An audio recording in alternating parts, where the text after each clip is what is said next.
Ici, il n'y a pas d'enlèvement. Ici, il y a des martyrs.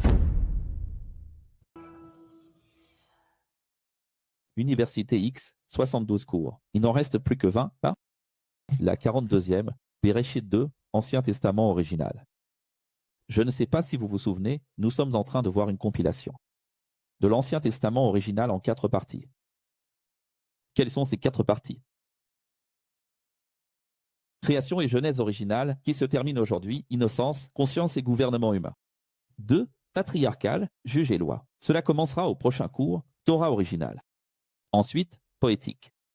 Psaumes et proverbes, puis les prophètes originaux, sur lesquels nous allons nous pencher un peu plus.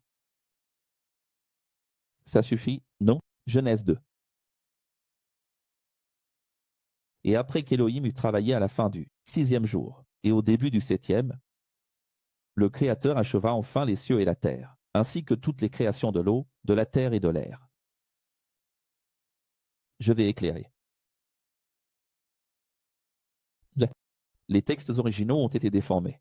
Le Créateur a travaillé à la fin du 7e jour. Oui, au début du 7e jour, c'est ça, puis il a achevé sa création humaine. Le terme se reposa. Parlons d'éthéré. Le terme se reposa. Cela n'a pas de sens pour le Tout-Puissant, n'est-ce pas? A-t-il besoin de se reposer? Car il ne se repose pas, il a achevé son œuvre. C'est un langage poétique et les gens le prennent au pied de la lettre, au point d'avoir même créé une église autour de ça. C'est triste, non? Quelle mauvaise interprétation. Dieu a-t-il besoin de se reposer? C'était la bénédiction delta, les animaux, les hommes, et le sabbat. Préfiguration évidente du règne lors du 7e millénaire. Il est notre repos, le sabbat. Incarné, nous offrons le repos après l'épreuve des 6000 ans. Moïse a continué à écrire la Genèse 1500 ans avant le Christ. Verset 3, et Elohim bénit le 7e jour, faisant de ce jour la signature de sa création. Voici la véritable histoire des origines des cieux et de la terre lorsqu'ils furent créés. Et avant de révéler et de préciser, et ayant travaillé le 7e jour, Dieu se reposa. Oui, dans les textes originaux, cela laisse entendre qu'il avance le 7e jour intentionnellement. Et pourquoi cela?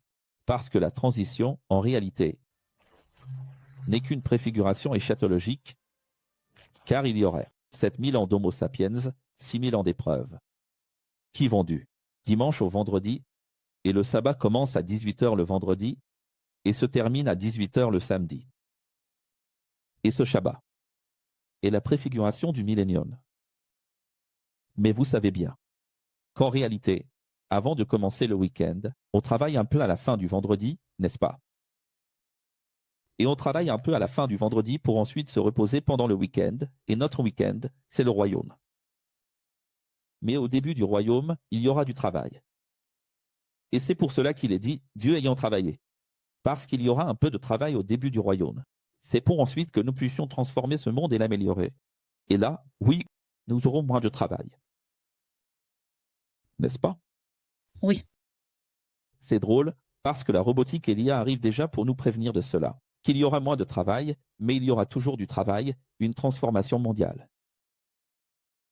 L'auteur revient, précisant que dans ces 6 jours métaphoriques, il s'agit en réalité de l'intemporel, qui peut correspondre à des millions d'années d'espèces, de création, ce que nous appelons le monde préadamique. Nous en avons parlé à la fin du cours précédent, n'est-ce pas? Pour ceux qui veulent en savoir plus sur le monde préadamique, il suffit de chercher monde préadamique à quel? Comme nous l'avons déjà mentionné, la Lémurie, tu te souviens? L'Atlantide, le delta géologique, qui est descendu des cieux vers la première portion sèche du monde, est un delta géologique, l'Atlantide. Ensuite est venu Israël, d'autres créations et peuples primitifs possibles. Pour approfondir ce sujet, il faut regarder la série 72 empires ou le monde préadamique. Il n'est pas nécessaire de s'attarder sur ces choses. C'est bien de le savoir. Lorsque le Créateur fit la terre et les cieux, aucune herbe des champs n'avait encore poussé et aucune plante n'avait germé, car il n'avait pas encore fait pleuvoir sur la terre. et il n'y avait pas d'homme pour cultiver le sol. Regarde comme c'est beau. D'ailleurs, je voudrais faire ici une petite parenthèse. Quand vous en aurez l'occasion, allez sur le profil de l'école de Jésus au Paraguay, celui des Elton, et tirez-lui les oreilles s'il écoute encore. Je vais laisser ça enregistrer ici, je ne vais pas éditer. Je vais laisser ça enregistrer ici, je ne vais pas éditer. À moins qu'il ne reprenne lui-même. Conscience X. Et s'il reprend conscience et me dit, professeur, coupe cette partie parce que j'en ai honte. Je coupe. Parce que, croyez-moi, Elton est tombé dans les discours d'émineux et fileteaux. Il est même venu ici au vaisseau mère. Il a vendu jusqu'à des animaux pour aller à la rencontre des 10 ans du X, là-bas à BH. Une personne si chère, si aimable. Et il est tombé dans les mensonges de Fabio Sabino, avec qui j'ai un contentieux judiciaire depuis 2012, avec le docteur Admar, un athée, déguisé en faux croyant, qui entre dans les lives pour dire du mal. Il est déjà venu ici, j'ai tout enregistré. Toutes sortes d'insultes, de propos grossiers, de vulgarités, de menaces. Et à l'époque, il a été décidé par la justice, lors de l'intermédiation du docteur Admar, que je ne devais plus jamais le citer, et lui non plus ne devait plus jamais me citer. Et il y a encore des gens qui tombent dans les mensonges de cet homme qui est déjà tombé plusieurs fois et s'est relevé parce qu'il prône la déconstruction totale, disant que Moïse n'a jamais existé, mais qu'il croit aux paroles de Jésus. Comment peut-on croire en Jésus si l'on ne croit pas en Moïse? Si Moïse est la préfiguration de Jésus, si Jésus a cité, vécu et accompli la loi de Moïse, qu'il est la loi incarnée et qu'il est apparu aux côtés de Moïse lors de la transfiguration. Mais les gens ont cessé de croire en laquelle, ils ont commencé à s'éloigner, à devenir confus, et se sont mis à croire en Hyménée et Philette de notre époque. Croyez-moi, cela va se reproduire. Il y a encore des Hyménée et des Philette. Et il y en a d'autres qui arrivent. Depuis de nombreuses années, je vaccine contre la déconstruction de la foi. Les gens arrêtent de me regarder, cessent de faire confiance à quelque chose du X, se détournent, et vont ailleurs. Ah, j'ai découvert des choses plus profondes dont laquelle ne parle pas. Oh, pauvre âme que la tienne, quelle âme pauvre. C'est vraiment lamentable. J'espère que vous ne tomberez pas dans ce piège. Des personnes qui se disaient professeurs du X et qui aujourd'hui n'y croient plus, disant que plus rien n'est vrai. Ah, quelle merveille! Est-ce que ces personnes ont un jour compris la vérité? Ont-elles compris? Vivons-nous en fonction de ce que l'on ressent? Non, de la raison. La raison, c'est comprendre, le ressenti, c'est la confirmation. Vous avez compris et ressenti. Et qui a compris et ressenti? Ah, ce n'est pas possible. Continuons. Cependant, une vapeur montait du centre de la Terre et arrosait toute la surface de la Terre. Et c'est là que réside le grand problème. Comment cela arrosait-il? Moi, dans la traduction Bible originale Codex, j'ai mis arrosait. Mais la Bible dit il pleuvait. Comment pouvait-il pleuvoir? Alors que lorsque Dieu, là au chapitre 8, parle avec Noé, il lui dit qu'il n'avait jamais plu sur la surface de la terre. Et ici, il pleut dans Genèse 2h6. Comment expliquer cela? Révèle-le. Pour cet approfondissement, il faut lire Genèse 1h12, puis Genèse 2h5. S'il y avait déjà de la verdure, pourquoi n'y en avait-il pas juste avant l'homme? Parce que la première, verdure, était le monde de l'humanité. Et la seconde, verdure, est la verdure, métaphorique du jardin de la vie, qui représente le Pearl Paradise, le paradis après la mort. Vous regardez comme ça, professeur, il force un peu le texte. Ici, c'est vraiment de la verdure, de la vraie. Aussi incroyable que cela puisse paraître, l'Apocalypse est très métaphorique et peu littéral, et la Genèse l'est, tout autant. Cela semble littéral, mais c'est en réalité très métaphorique. Rappelez-vous que dès le début, lorsqu'on parle de lumière et ténèbres, de chaos, ce sont des synonymes en hébreu de bien, sagesse, illumination, compréhension. Donc, seul un kabbaliste va comprendre cela. Un hermétiste. Et vous avez étudié suffisamment pour comprendre cela. C'est pour cela qu'on parle de deux types de verdure créée. La même question se pose ici. Avait-il déjà plu ou non? Si la pluie était déjà tombée, pourquoi n'avait-il jamais plu dans la Genèse 7 et 8? Parce que la première pluie venait des eaux d'en bas, et non de la rosée d'en haut. Ensuite, il a plu à partir des eaux d'en haut, pour initier le cycle de l'évaporation. Donc, cette irrigation venait des eaux d'en bas. Lors des premières pluies que Dieu a faites, il ne pleuvait pas d'en haut, non. La pluie venait d'en bas. Regardez, en fait, la terre était arrosée par de l'eau qui venait du sous-sol. C'est intéressant, non? Les eaux d'en bas, que la science ne commence à découvrir que maintenant, la quantité d'eau qu'il y a à l'intérieur de la Terre. En réalité, à l'intérieur de la Terre, il y a une quantité phénoménale d'eau. Il n'y a pas un enfer de feu. Non, c'est comme un ventre rempli d'eau. Et il a formé l'homme avec 70% d'hydrogène, 42 litres d'eau en moyenne, plus du carbone, de la terre, de l'oxygène et de l'azote, avec la signature iodée HEI, wow, HEI. Les 4 éléments, tout comme il a fait la terre.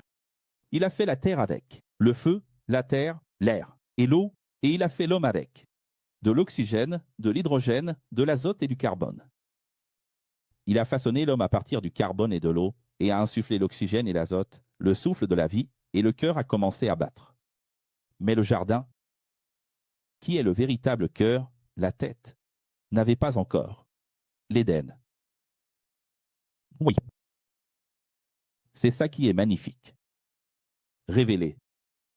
Il a fait éclore la conscience. Professeur, deux vers, l'un matériel et l'autre éthéré. Comment ça? Oui. C'est écrit, et il planta un jardin en Éden, et non d'Éden. Dans une autre traduction possible de l'original, il est dit « Le Créateur avait déjà planté un jardin. » En Éden, du côté de l'Est, à droite, lorsque l'homme respirait. Le jardin était en Éden, du côté droit, et l'homme y a été placé après avoir été créé, après avoir commencé à respirer. Corrigeons ici. Le jardin était en Éden, du côté droit, et l'homme y a été placé après avoir respiré. Et maintenant, et seulement maintenant, il fit alors pousser du sol toutes sortes des arbres agréables à la vue et bons à manger. Arrives-tu à percevoir la différence entre un arbre et un autre? Un vert et l'autre? Un arbre? Non. Un vert et l'autre? Vous allez remarquer ou pas? Alors, allons vers une nouvelle compréhension révélée ici. Les séphirotes, vertus du bien, oui, elles sont là parce que, voyez-vous, le vert a déjà été créé, et pas maintenant. Le jardin n'est pas le monde ni la planète. Qu'est-ce que c'est que ça? Je ne sais pas si vous vous souvenez, mais l'Église nous a toujours enseigné que c'est le jardin d'Éden, et qu'ils ont été expulsés du jardin d'Éden. Mais quand tu lis le texte sans écouter ce que dit le chef religieux, tu vois qu'il y avait le jardin et l'Éden. Il y avait un autre jardin, une extension de ce jardin au-delà de l'Éden. Donc il y a 3 niveaux. L'Éden, le jardin et l'extérieur du jardin. Tu comprends ça? Et nous avons toujours cru qu'il n'y avait qu'un seul jardin. Allons-nous plus droit? Moïse poursuit, et ce n'est que maintenant qu'il fit pousser du sol toutes sortes d'arbres agréables à la vue et bons à manger. Et au centre du jardin naquit alors l'arbre qui, sur son côté droit, était celui de la vie. Pourquoi l'arbre de la vie? L'immortalité. Et sur son côté gauche, sinistre, c'était celui de la dualité, l'arbre du bien et du mal. Qu'est-ce que le côté gauche? Mortalité. Dans l'Éden, une rivière prenait sa source, irriguait le jardin, puis se divisait en 4 bras. Avant de révéler cette division en 4, Yod et Waw et Tout est 4 ici, n'est-ce pas? Tout est cubique, tout porte la signature de Dieu. Son tétragramme.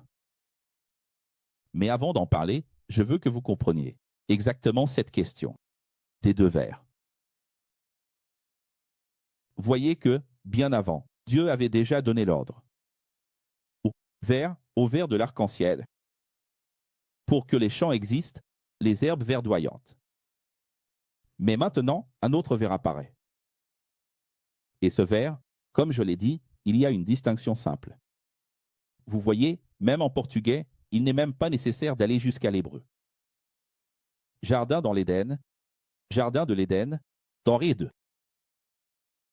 Voyez que même si votre Bible présente tous les problèmes de traduction, c'est là.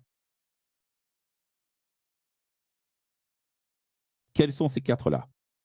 Le corps humain en 4 éléments, les 4 qualités du cœur. Combien de qualités le cœur possède-t-il? Mon cœur est une pyramide. La signature d'Élohim, le sang et l'eau sont des éléments d'énergie divine pure. Quelles sont ces divisions? L'homme du premier, le nom du premier est Dieu. Le nom du premier est Tishon. Il traverse tout le pays de Havila où il y a de l'or. L'or de cette région, à cette époque, est excellent. On y trouve aussi le délium et la pierre d'onyx. C'est de là qu'est venue l'inspiration pour le film Onyx. Qui s'en souvient? Le deuxième, qui traverse tout le pays de Couche et le Guion. Le troisième, qui coule du côté droit. De là, Syrie et le Tigre. Et le quatrième, c'est le grand fleuve, Euphrate. C'est littéralement vrai. Géologiquement signé par Dieu là-bas en Irak jusqu'à aujourd'hui, puis Babylone. Ici, nous avons le jardin d'Éden, qui est devenu Babel, puis Babylone. Aujourd'hui, c'est l'Irak. Mossoul. Mais c'est un Irak abandonné que Bush a décidé qui est là, sur le point d'être détruit, peu importe si tu regardes ça plus tard, les chiites. Et les sunnites vont prendre le contrôle des bases américaines avec l'aide des bases américaines. Et l'Irak, depuis cette époque il y a 6000 ans, sera l'ami d'Israël. Regarde combien de milliers d'années il a fallu pour que l'Irak puisse devenir allié d'Israël.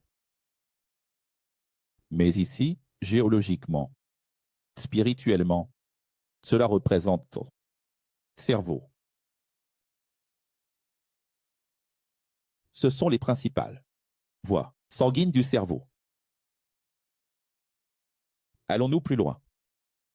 Ce n'est qu'alors que le Créateur Elohim a placé l'homme dans le jardin d'Éden pour qu'il en prenne soin, pour s'en occuper, le cultiver. Et ce mot « cultiver » est magnifique. Pourquoi? Révèle. Nous avons l'expression jardin de Éden, et pas jardim. de l'Éden, Regarde ça. Jusqu'à présent, c'était dans. Maintenant, c'est de. Et prendre soin, cultiver. À la même racine que culte. Rendre un culte, c'est prendre soin de nos vies, avoir la sagesse de vivre, de choisir. L'homme doit donc garder le jardin de la conscience, le cultiver. Qu'est-ce qu'on doit faire? Avec le cerveau, avec l'esprit, avec la psyché? Célébrer. C'est ça, le vrai culte, non? Gloire à Dieu, alléluia, fanfare, orchestre, messe, bougie, prière. C'est cultiver. Vous vous souvenez du mot paradis? Que signifie le mot paradis? Le mot signifie potager, jardin. Regardez ça. Le mot paradis signifie potager, jardin, c'est un jardin. Alors nous avons été appelés à célébrer le culte du jardin, c'est-à-dire à cultiver ce jardin, à en prendre soin, à produire de bons fruits.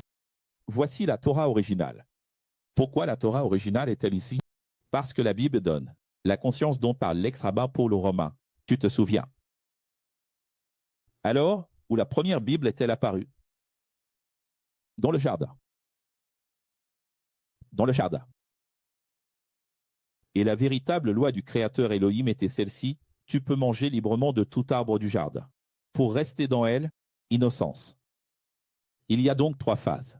De la vie, l'innocence, la conscience et l'omniscience. Nous sommes tous nés. Qu'est-ce que le jardin d'Éden? Qu'est-ce qu'Adam et Ève? Le jardin d'Éden et Adam et Ève sont ici à l'intérieur, dans les régions célestes. Ah, professeur, c'est que c'est ici, regarde.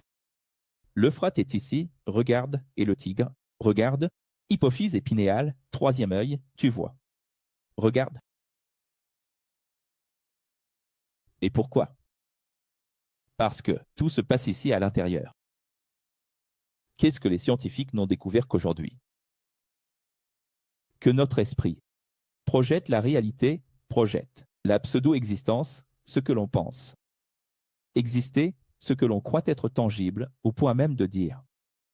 J'ai ressenti, j'ai touché, j'en ai eu des frissons. Mais en réalité, tout se passe ici, dans ce fascinant cerveau. Maintenant, au-delà de cela, allons un peu plus loin ici et comprenons ceci. Que sont ces 3 premiers chapitres de toute la Bible? Le Béréchit, le commencement. Le début, la Genèse. D'abord, toi, Ève. Nous sommes Ève parce que Revave, c'est l'humanité. Tout le monde est en train d'écrire là, Revave. C'est l'humanité. Ève, c'est nous tous. Deuxièmement, notre cerveau est dichotomisé, bien et mal, raison et émotion. Nous avons tous un peu de yin et un peu de yang. Nous avons tous une part de féminin et une part de masculin. Tu le savais? Nous en avons tous un petit peu. Donc, l'homme doit évoluer dans son côté féminin et la femme doit évoluer dans son côté masculin, pour se compléter. Mais tout cela, nous l'avons déjà en nous, il suffit juste de le travailler, de le faire évoluer. Et cela s'appelle cultiver. Alors, quand tu vas à l'école, tu fais quoi? Tu es en train de cultiver le jardin d'Éden. Quand tu passes des diplômes, que tu assistes aux cours, que tu te formes, que tu étudies, que tu aimes la vérité, que tu la recherches, tu es en train de cultiver ton propre jardin d'Éden. Quand tu rencontres quelqu'un avec une mauvaise énergie, qui n'a pas évolué, qui ne fait que des bêtises, tu peux imaginer à quoi ressemble son jardin. Nous devons donc comprendre que notre jardin doit être verdoyant, parfait. Le professeur Hack, chaque jour, va là-bas et s'occupe des petites plantes. Il s'occupe des petites plantes, mais le professeur Hack doit surtout prendre soin de ces petites plantes-ci. N'est-ce pas? Maria da Graça, d'où vient cet enseignement? De Dieu, du ciel, de la vérité. Vous n'avez pas vu ça dans les cours précédents? Les gens demandaient cela à Jésus. D'où tenez-vous cela? D'où ce fameux rabbin? Yeshua tient-il cela? Ensuite, ils ont aussi demandé à Paul, d'où tenez-vous tout cela? C'est faux, non? Alors, il faut cultiver, n'est-ce pas? Cultiver, c'est évoluer, c'est un synonyme. C'est un mot que vous pouvez commencer à utiliser dès aujourd'hui, si vous ne l'oubliez pas. Les professeurs peuvent commencer à l'utiliser dès aujourd'hui. Cultivons notre esprit. Ce n'est pas seulement évoluer, cultivons notre conscience. Cultiver, c'est le culte, c'est ça le vrai culte, le culte. Si tu rencontres un croyant dans la famille qui répète culte, culte, culte, tu lui dis, tu sais ce que c'est, le culte. Le culte, c'est cultiver. Et puis, je vais au ciel, tu sais ce que c'est, le ciel? Le ciel, c'est un jardin, c'est le paradis. Donc tout se passe ici. Maintenant, avant qu'on continue, je veux préciser une chose. Revave, c'est l'humanité. Ici, il y a la raison et l'émotion. Nous devons évoluer dans les deux. Adam et Ève sont issus à l'intérieur. Et au-delà de ça, nous devons encore traverser 3 phases obligatoires dans la vie. Nickel. Innocence, conscience et omniscience. L'innocence, tout le monde n'est innocent. Dis-moi, y a-t-il un seul enfant sur Terre qui soit né en connaissant déjà la dualité? Non, aucun. Tous les enfants naissent innocents, n'est-ce pas? Elle peut même être, oui, entraînée, de force, méchamment, par quelqu'un, en dehors du jardin d'Éden, avant l'heure. Il y a un âge de référence, je ne sais pas, 7 ans, 6 ans, 8 ans. Mais même si elle est entraînée par quelqu'un, Elle est née innocente. Et quand est-ce que cet enfant accède à la conscience? À plus de conscience, c'est-à-dire qu'elle commence à avoir conscience. Quand? Quand elle n'arrive plus à rester nue devant ses parents. Tant qu'elle reste nue comme Adam et Ève, devant Dieu le Père, elle est dans l'innocence. Quand elle n'y arrive plus, elle est déjà entrée dans la conscience. Là, le père et la mère savent qu'il est temps d'avoir une conversation sérieuse avec leurs enfants. Parce que s'ils commencent à se cacher de vous et à se regarder dans le miroir, le moment est venu. Et ce que le système fait aujourd'hui est dépassé. Le système ne cesse de dire « Ah, l'adolescence, c'est à 12 ans. Regardez bien vos enfants.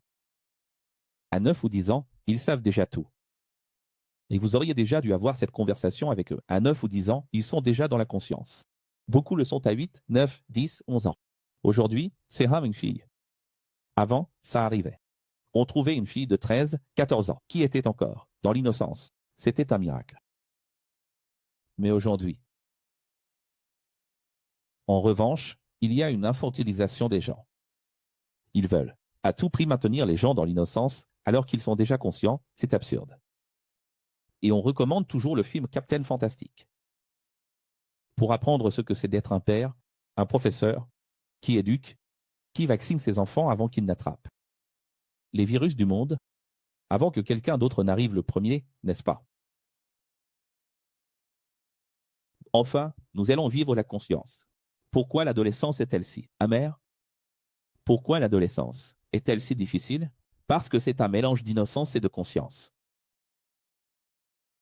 Pourquoi l'adolescent est-il parfois enfantin et parfois adulte? Il est en train de quitter l'innocence qu'il ne veut pas abandonner, parce que le poids de la responsabilité est très lourd. Et puis, il regarde la vie adulte et se dit « Quelle merveille d'obtenir le permis de conduire. Voilà quelque chose qui me donne envie d'être adulte » et il prend même une voie grave.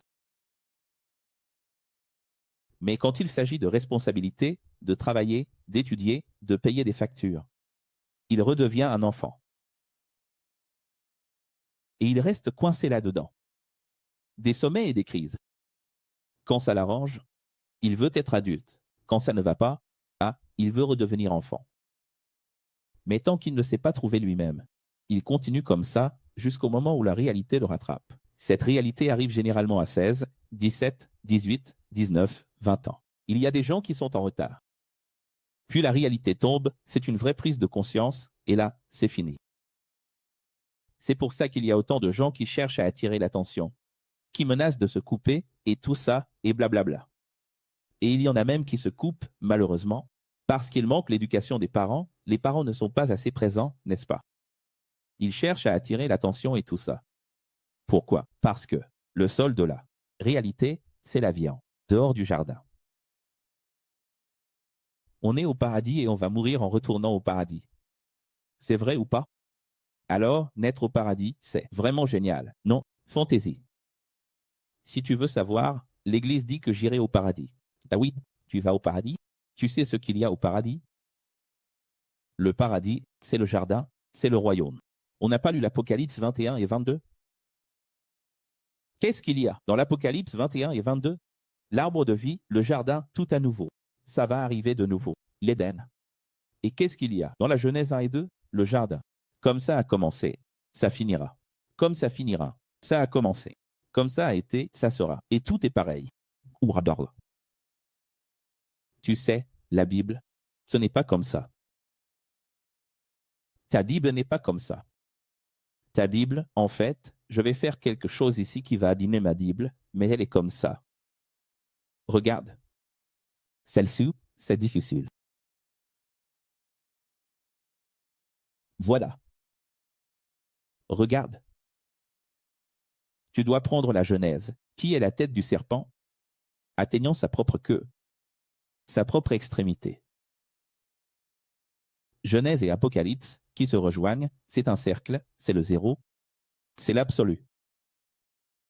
C'est ça, la véritable Bible. Les deux se rejoignent. La Bible n'est pas comme ça. Ne fais pas ça avec la tienne, parce que je viens juste d'abîmer la mienne. Maintenant, comprenez. L'omniscience est-elle obligatoire? Aussi. Comment ça, professeur? Tout le monde va au paradis?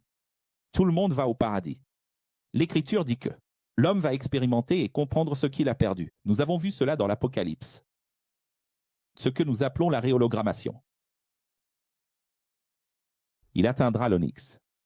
Et, lorsqu'il aura tout compris, ce n'est qu'après avoir tout compris qu'il cessera d'exister. Alors, qu'est-ce que le paradis?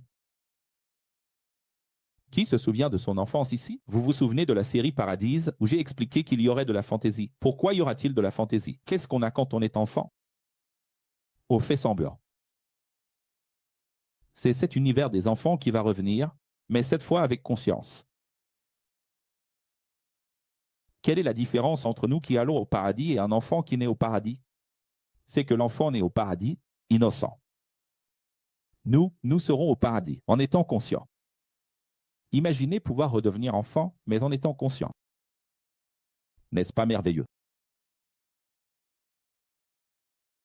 Vous connaissez ces personnes qui disent « Je n'ai pas demandé à exister ».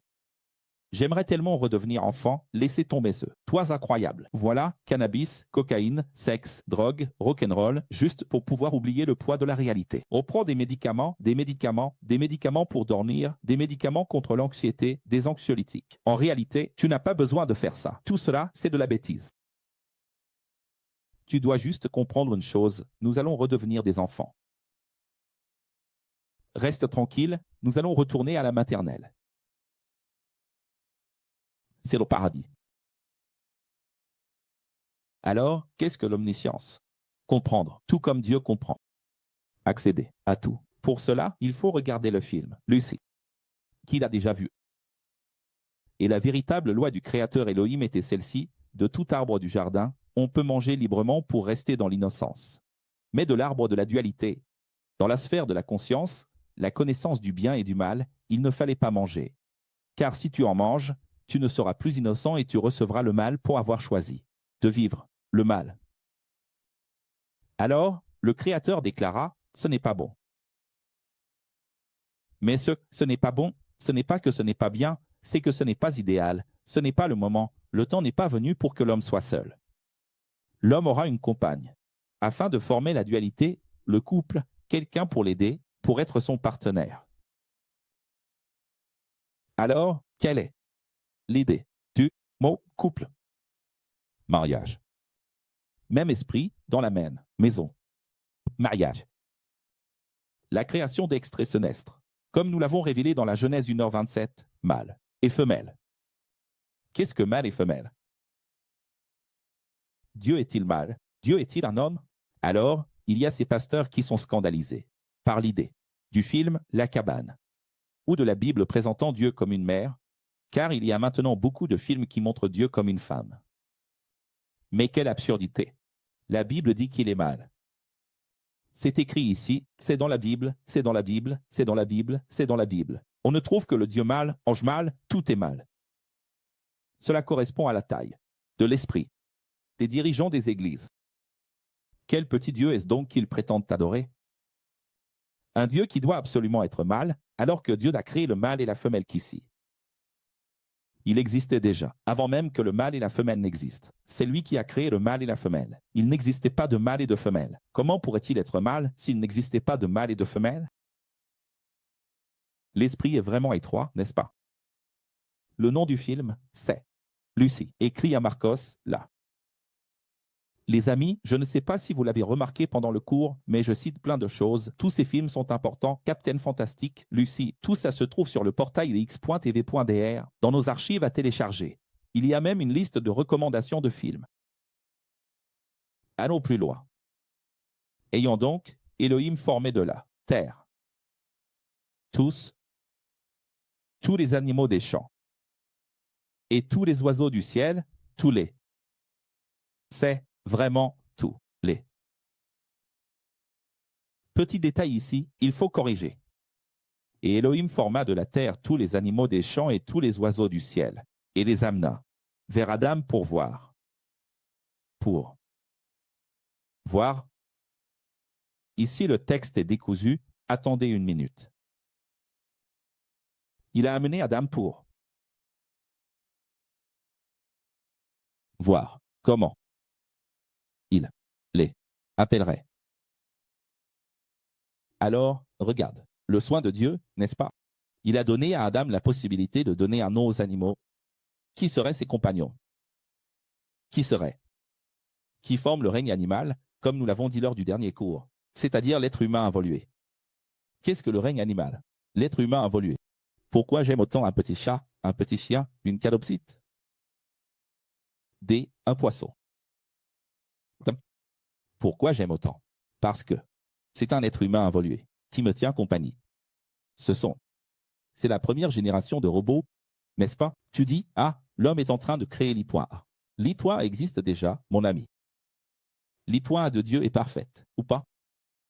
Le code de Dieu existe déjà, l'I.A. existe déjà. Ils sont en train de créer des robots. Dieu en a déjà créé, oui, des robots depuis bien longtemps. Chaque petit chat, chaque petit chien est un robot de Dieu, sauf que c'est un robot organique, extrêmement intelligent, inégalable. Et tout cela nous fait du bien, nous aide au quotidien. C'est un petit morceau de Dieu, mais il ne faut pas l'idolâtrer, car ce n'est qu'un petit morceau de Dieu. Tu ne peux pas aimer un animal plus qu'un être humain. Ah, professeur, j'ai des traumatismes, moi. Mais ce n'est pas possible parce que il est inférieur. Il a une intelligence inférieure. S'il avait une intelligence supérieure, il t'offenserait aussi. Il serait lui aussi dual, il ferait aussi des erreurs avec toi. Maintenant, regarde comme c'est merveilleux. N'est-ce pas un peu enfantin, cette histoire d'appeler pour donner des noms? N'est-ce pas ce que nous faisons avec les enfants? N'est-ce pas? Les macrocréations ont été nommées par le Créateur, les microcréations par l'homme. Cela signifie que l'homme n'a pas de pouvoir sur les mers, la terre et les cieux. L'homme est limité. Il ne peut pas avoir d'ego. Regarde, il a de l'autorité sur les animaux. Mais pas sur les mers, la terre et les cieux. Adam a donné un nom à tous les troupeaux sauvages. Oui, à ceux de production et domestiques, ainsi qu'aux oiseaux du ciel, et à tous les animaux des champs. En dominant tous les animaux, le Créateur a fait en sorte que l'homme ressente le manque de son partenaire.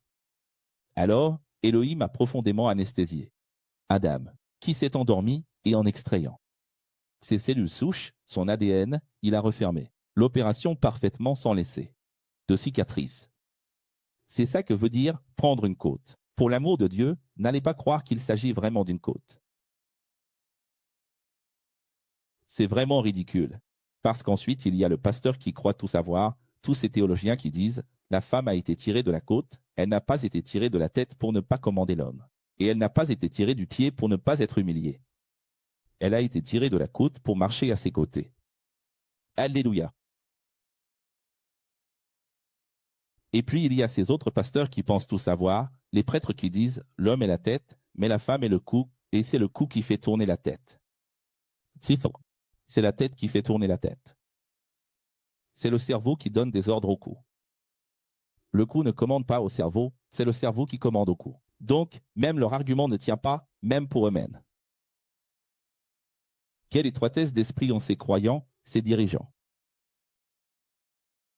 Donc, la femme n'a pas été tirée de la côte. Et là, ils prennent tout au pied de la lettre, elle a été tirée d'ici, regarde, d'ici.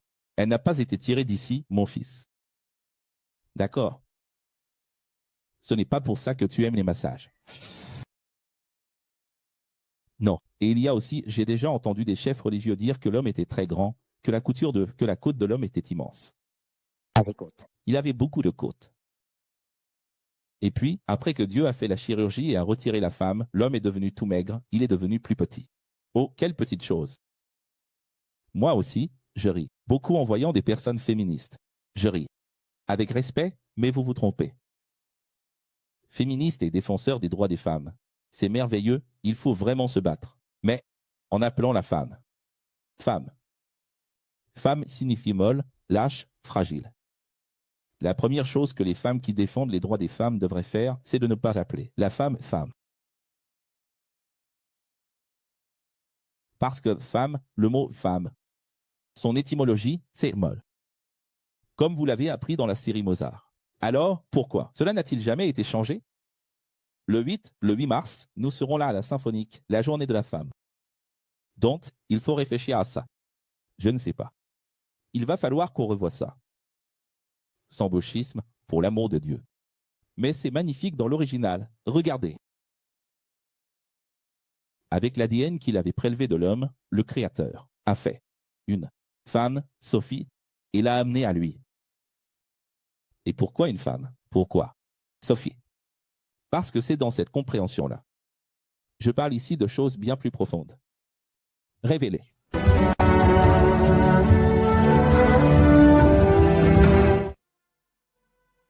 Regarde l'anesthésie générale haute technologie 72G du Créateur, qui est de la pure science, tu te souviens. C'est ça, le Tout-Puissant n'est pas mystique, c'est de la science, c'est de la sagesse.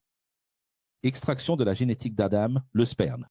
Sperme vient de graines, ADN, cellules souches. Aujourd'hui, on comprend ça. Cellule mère. Il a emporté avec lui des chars de feu, des ovnis, des engins quantiques vers le laboratoire. Une fois qu'elle a été prête, cela a peut-être pris plus de temps qu'on ne le pense, il l'a ramenée à lui. C'est bien comme ça que ça s'est passé, professeur? Ce serait l'interprétation du texte, avec la technologie que Dieu possède, mais comme Revave, c'est l'humanité. Or, il y a eu une Ève, qui n'était pas Revave, qui n'était pas l'humanité. Il y a eu une Ève qui a été la première femme. Tu comprends? Donc le texte ne parle pas exactement de la première femme, il parle de l'humanité et de la première femme. Alors Adam dit, cette fois-ci, c'est l'os de mes os et la chair de ma chair. On l'appellera femme car elle a été tirée de l'homme. Bien sûr, ce mot femme, comme je vous l'ai dit, le mot hébreu n'est pas femme, c'en est un autre. Il n'est pas possible que les femmes soient tissées. C'est pourquoi l'homme quittera son père et sa mère, s'attachera à sa femme et ils deviendront une seule. Chair. Ceci, c'est le début du monde et il y a des gens qui n'ont toujours pas compris ça aujourd'hui, vivant avec leur belle-mère. C'est vrai. Je conseille toujours, il ne faut pas. Même terrain, même maison. Professeur, qu'est-ce que je vais faire? Fais un plan, un projet pour l'avenir, l'indépendance. Ce n'est pas possible. Ce n'est pas possible. Les parents ne doivent pas être constamment sur le dos, à surveiller, à manipuler, les belles-mères non plus, à surveiller, à manipuler, et il ne doit pas non plus y avoir de gendre. Passif ou de belles-filles passives, ni de conflits sur le même terrain. Chacun fonde sa propre descendance et sa famille et avance. Nouvelle maison, nouveau foyer, nouveau nom de famille. Adam et Ève vivaient nus, Revave, parce qu'ils étaient innocents, ils n'avaient pas honte. Jusqu'à ce que, dans la Genèse 3, le Créateur ait fait du serpent l'animal le plus rusé. Parmi les animaux sauvages, avec un grand dessein. Attendez. Est-ce que quelqu'un a fait attention? Il en a fait le plus rusé de tous, mais le mal n'existait pas encore ici. Si le mal n'existait pas, comment a-t-il pu créer le mal avant même de créer le mal? Ah. Et du quart. Il est important de regarder la trilogie. Delta Serpent de l'Université X. Le serpent était déjà, le mal, dans le jardin, pour introduire l'homme à la conscience du cerveau dichotomisé. Tu vois? La métaphore parfaite, puisque le serpent, bien qu'il représente le mal, l'infini et l'évolution. Tu vois? La métaphore parfaite, puisque le serpent, bien qu'il représente le mal, l'infini et l'évolution. Mais ici, ce n'est pas dit, c'est que cette partie de mon discours est restée tronquée. Tu vois comme c'est difficile et tu crois que c'est facile. Je corrige, en direct. Dans l'Apocalypse, le même serpent, le dragon ailé, revient avec le même but final de sélection. Un serpent qui vole et qui parle est une grande métaphore, tout comme le corbeau de l'arche, qui, bien que littéral, possède la même signification. Alors maintenant, j'ai compris. Ici, on parle d'un serpent ailé. Et là, les pasteurs et les responsables viennent dire que c'était un serpent qui volait. Les gens, c'est une métaphore, s'il vous plaît, une métaphore reste une métaphore. Dans les films Disney, il y a des dragons qui volent. C'est tout. Dans la métaphore. Alors arrêtez d'imaginer. Après, on dit que Dieu l'a fait ramper parce qu'elle ne faisait que voler. Du calme, les gens, c'est une métaphore. Vous comprenez? Alors, le serpent est un reptile. Et puis, il y a des gens qui inventent toutes sortes de choses. Ils vont même jusqu'à créer la doctrine des reptiliens. Bon, Dieu, comme c'est triste. Restons à la bonne interprétation. Le serpent parlait-il? Le serpent volait-il? C'est ce que je disais dans l'autre para. Disons. Il parlait? Il volait? Mais qu'en est-il du corps de l'arche? Alors on va avoir la même représentation parce que, regardez. Regardez ce que Moïse dit ensuite, le serpent parla à la femme. Donc, elle parle. Est-ce vraiment ce qu'Élohim a dit, vous ne mangerez d'aucun des fruits des arbres du jardin? Le serpent était déjà rusé, c'était déjà le mal. Au sein du ciel. Qu'est-ce que disent les églises? Qu'au ciel, le péché n'entre pas. Au ciel, le péché n'entre pas, mais ici, dans le ciel, qui est le jardin? Il y a déjà un serpent maléfique, rusé. Tu vois? Et puis il y a William Branham et quelques rares courants qui disent que ce serpent, en réalité, était un homme. Et qu'il a séduit Ève et a eu une relation sexuelle avec elle. Doit-il tirer ça? De la Kabbale. Une branche mystique de la Kabbale, issue des anciens rabbins, dit qu'en plus d'Ève, il y avait Lilith. C'est de là que vient la doctrine, qui est en réalité une ancienne légende juive sur Lilith. Et vous avez sûrement déjà vu des films avec, eh bien, des démons ou des créatures étranges appelées Lilith. Mais, en fait, qu'est-ce qu'on a ici? C'est tout simplement une métaphore.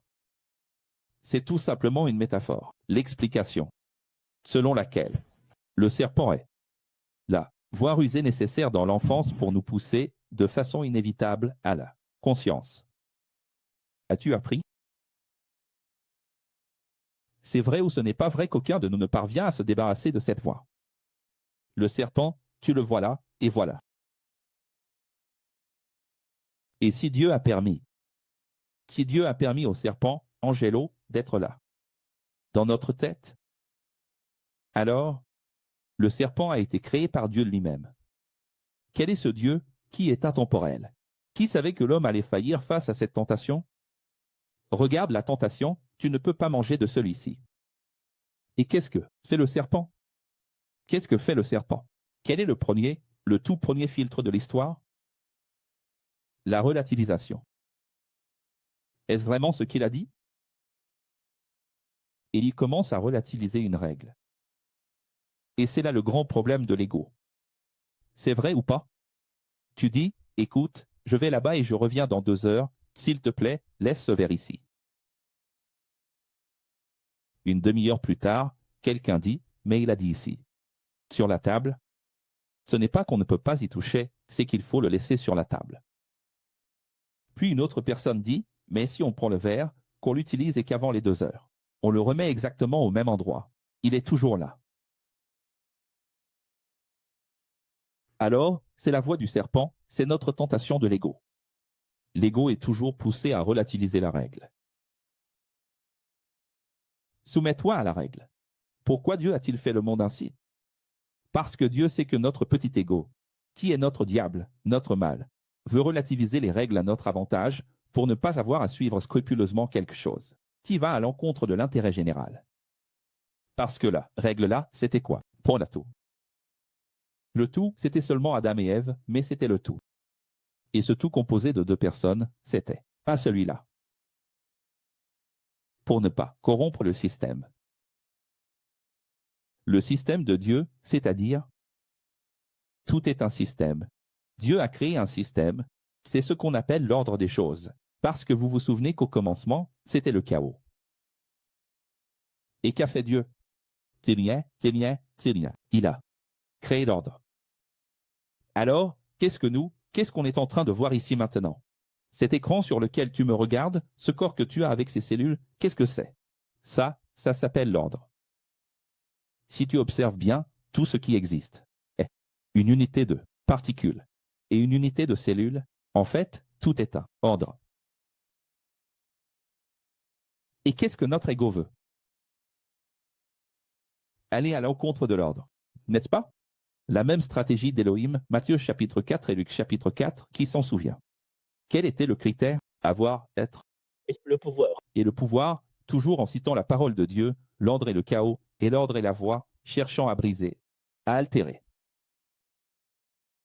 Toujours, comme nous l'avons déjà révélé ici. Oui, comme nous l'avons révélé, il y avait déjà la Bible, les 2 commandements.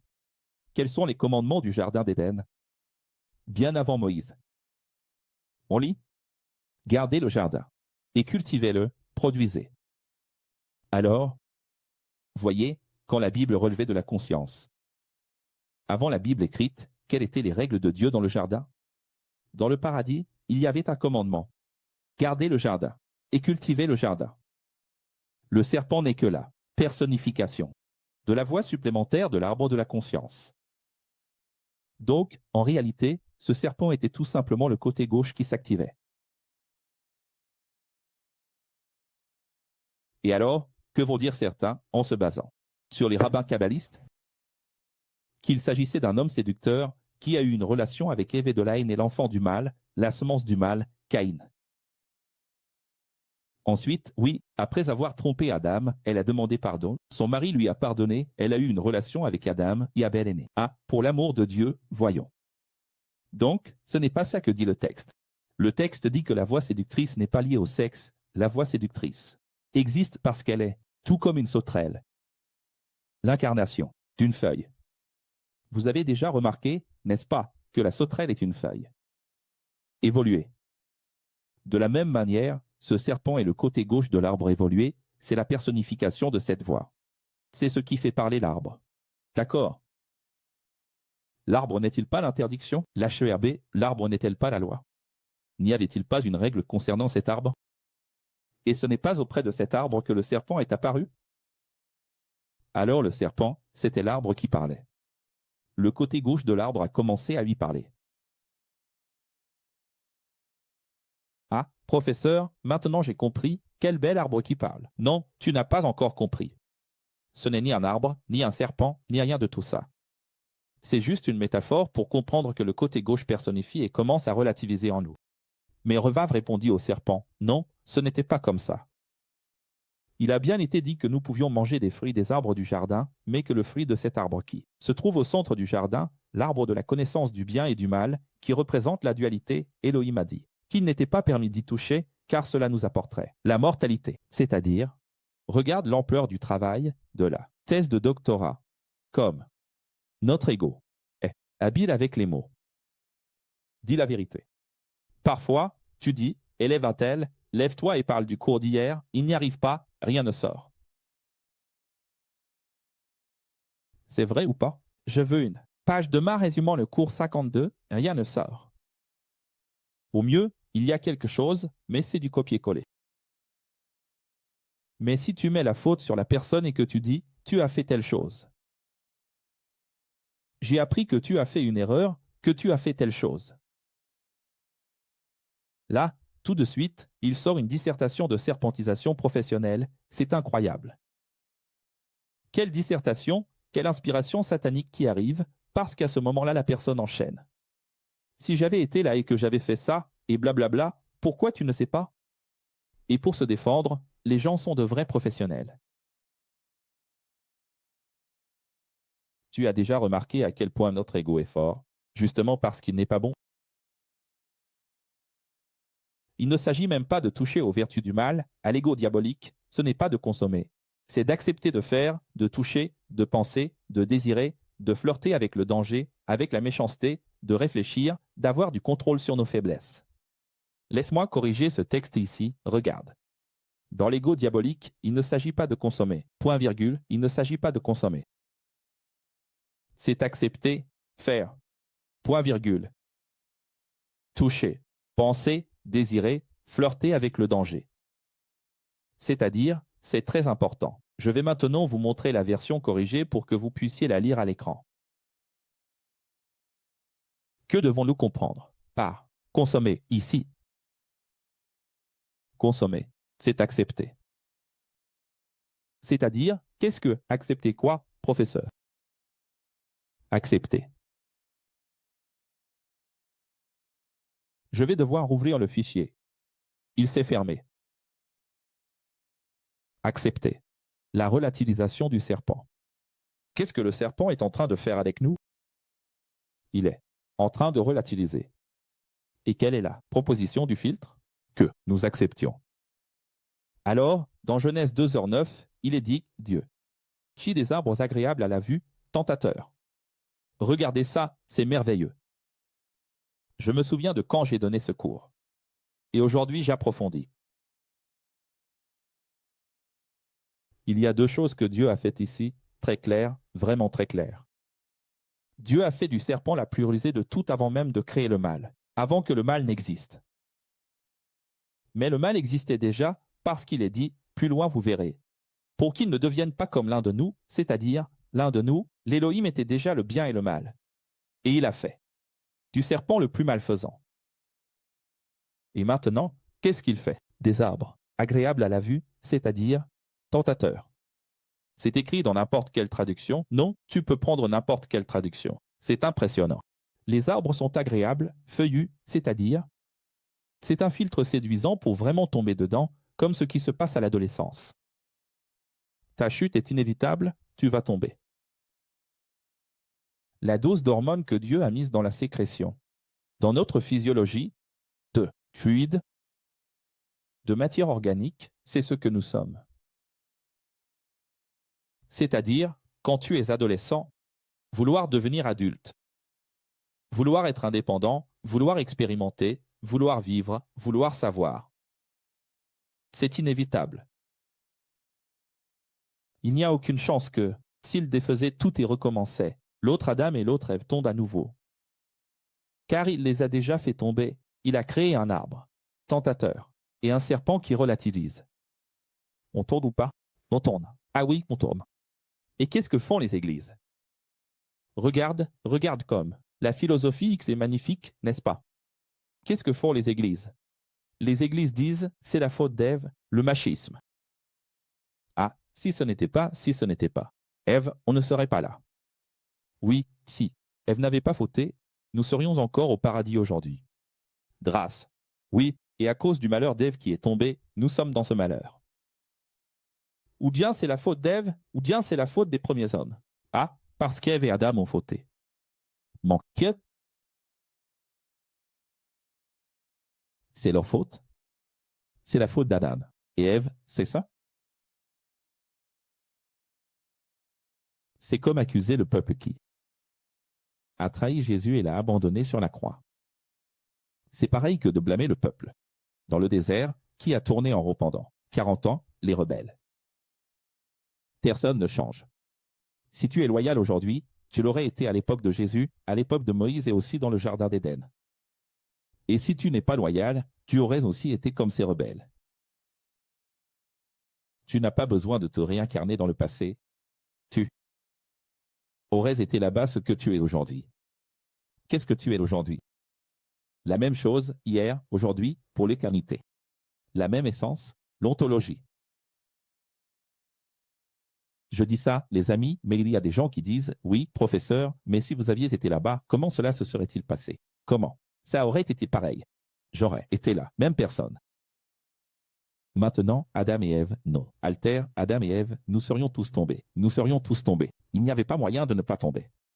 C'était fait pour tomber. N'est-ce pas? Alors voyez, la chute de l'homme, la plus grande erreur de la théologie, le péché originel, la pomme. Oh là là, mon Dieu, c'est triste rien que d'en parler.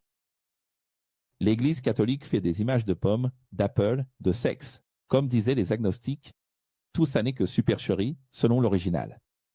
Bien sûr, le Créateur parle de l'expulsion forcée du jardin d'enfance. Regardez comme c'est incroyable, mais le pédagogue Friedrich Froebel, formation sioniste, a créé au XIXe siècle les termes jardin 1, jardin 2 et jardin 3. Regardez la signature. C'est le franc-maçon qui a inventé les termes jardin 1, jardin 2, jardin 3. Pourquoi 3? Pourquoi 3? Pourquoi delta? Signé, franc-maçon. Et pourquoi appelle-t-on cela jardin d'enfance? Pourquoi jardin d'enfance? Ah. Pourquoi, messieurs? Eh bien, aujourd'hui, vous savez pourquoi. Alors le serpent dit à la femme, vous ne Mourrez point. N'est-ce pas exactement ce que fait une personne quand elle veut faire le mal? Quand elle veut arnaquer, tromper quelqu'un, diviser ou manipuler quelqu'un? Elle relativise. La voix du serpent. Vous ne mourrez certainement pas. Non. Elle inspire confiance dans la nouvelle idée. Cela s'appelle une antithèse. Une opposition est apparue à cela. Comme les Girondins et les Jacobins, vous vous souvenez quand la droite et la gauche sont nées en France? Qui s'en souvient?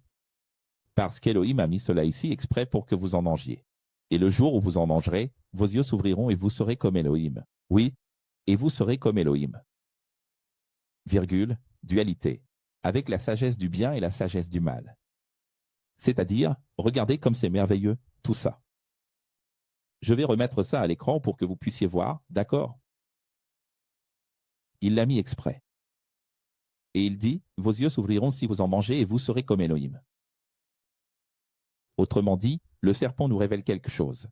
Le serpent nous donne une révélation. On pourrait écrire ici, la révélation du serpent. Le serpent est en train de révéler à Adam et Ève que Dieu est dual, que Dieu est à la fois le bien et le mal. Il a dit, si vous en mangez, vous serez comme Dieu. Qu'est-ce qu'une arnaque fait toujours? Elle dit la vérité. Elle offre quelque chose de bien plus grand que ce que vous avez. N'est-ce pas? L'arnaqueur, la personne corrompue, l'escroc, le satanique, va toujours remettre en cause la règle établie pour offrir la liberté par rapport à cette règle et une récompense. Un avantage. As-tu déjà vu quelqu'un d'arnaquer quelqu'un sans avantage? C'est toujours un avantage. Alors, Ève vit qu'il était inévitable et irrésistible de manger de cet arbre, car il était le plus agréable à regarder et parce que son fruit lui donnerait la compréhension du Créateur. Ainsi, elle toucha le fruit, en mangea et en offrit aussi à Adam, qui en mangea avec elle. C'est-à-dire, pourquoi Adam a-t-il mangé? Parce qu'il a consenti à la relativisation de sa femme. Et il y a une chose que vous devez comprendre. Qu'est-ce que c'est que ce fameux péché de connivence? Parce qu'il y a des gens qui vont penser que, parce qu'Adam n'a pas fait le même choix, il n'a pas la même part de responsabilité. Il a une part de responsabilité égale. Voilà le problème de ne pas penser par soi-même, mais de penser à la place des autres. Bien sûr, je le répète, nous serions tous tombés. Mais dans ce contexte que j'aborde maintenant, comprenez bien. Qu'aurait dû faire Adam? Il aurait dû juger par lui-même, n'est-ce pas? Professeur, mais c'est un couple, c'est une unité. C'est un couple, c'est une unité, mais les deux réfléchissent et l'un peut aider l'autre, y compris aider. Ce qui ne veut pas toujours dire être d'accord et aider. Il aurait très bien pu dire, écoute, chérie, tu n'as pas bien réfléchi, mais cela peut être vraiment une erreur, nous sommes en train de commettre une faute. Le Créateur de toutes choses a dit non, et non, c'est non. Mais il n'a pas fait ça, n'est-ce pas? Il a simplement accepté tout de suite. Donc, ceci est un exemple magnifique de connivence. N'avons-nous pas lu cela dans l'Apocalypse, chapitre 18, connivence? Ceux qui restent à Babylone ne commettent pas l'erreur directement, mais par connivence, ils sont là, acceptant, disant Amen. Alors, il y a beaucoup de gens qui me regardent en ce moment et qui disent « Professeur, je vais à l'église, mais je ne suis pas complice. » Leurs erreurs, ce sont leurs erreurs. Si vous êtes là, vous êtes complice. Tant que vous y êtes encore, vous signez avec eux, et les yeux de tous deux s'ouvrirent. Tous deux ont quitté l'innocence pour la conscience et, désormais introduits dans la dualité, ils sont devenus malicieux, signe qu'ils ont perdu leur innocence. Ici, il est bon de clarifier les choses. L'une des choses contre lesquelles le X doit absolument lutter pour en finir une bonne fois pour toutes. Nous allons nous battre contre cela jusqu'au bout. C'est l'injustice du mot malice, comme si la malice était mauvaise. Alors qu'ici la malice, c'est la nécessité pour un enfant d'apprendre la sexualité au moment approprié de la conscience.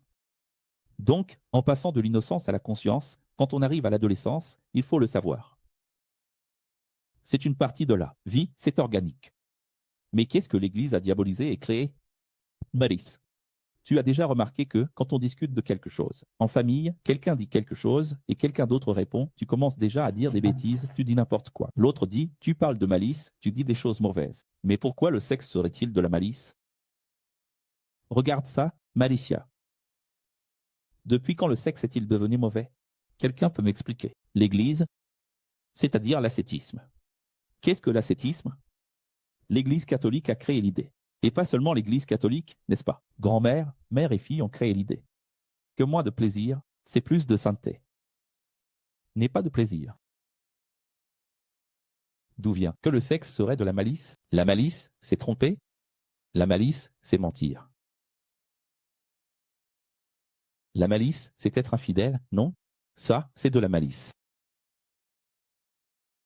Mais tu vois bien que tout est faux, non? Alors, en s'apercevant qu'ils étaient nus, ils fabriquèrent des sous-vêtements avec des feuilles de figuier, pour cacher la honte de leur nudité. Et alors, vos enfants sont-ils déjà passés par là? Et toi, tu te souviens quand tu es passé par là? Est-ce que quelqu'un ici se souvient exactement de l'année où il n'a plus réussi?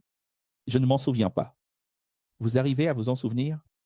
Je n'arrive pas à me rappeler exactement l'année, ni le moment où je n'ai plus réussi à rester nu devant mes parents, je n'y arrive plus. Tu t'en souviens?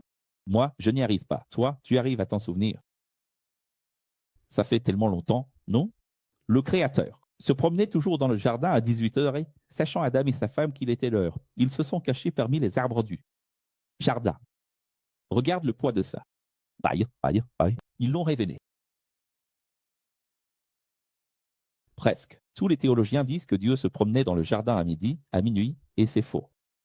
L'heure du rafraîchissement du jour dans le judaïsme originel, c'est 8 heures. Professeur, il n'existait pas.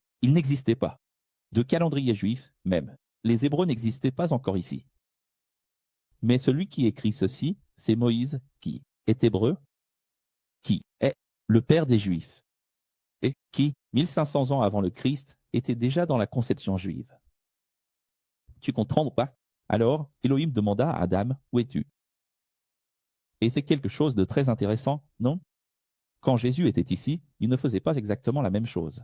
Il disait, que veux-tu que je te fasse? Mais n'est-il pas omniscient? C'est parce qu'il préserve le droit et la liberté de choix de l'homme.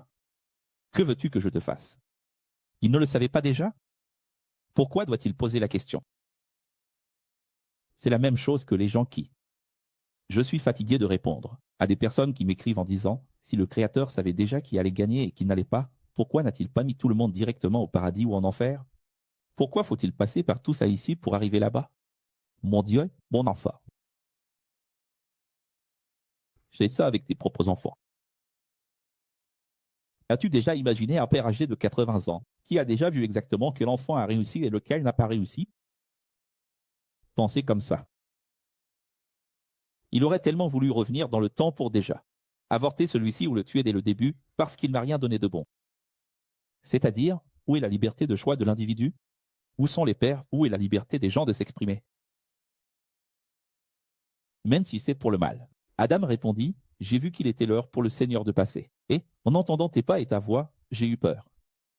Et, honteux d'être nu, je me suis caché. Et Elohim répondit, qui t'a montré que tu étais nu? As-tu mangé de l'arbre dont je t'avais ordonné de ne pas manger?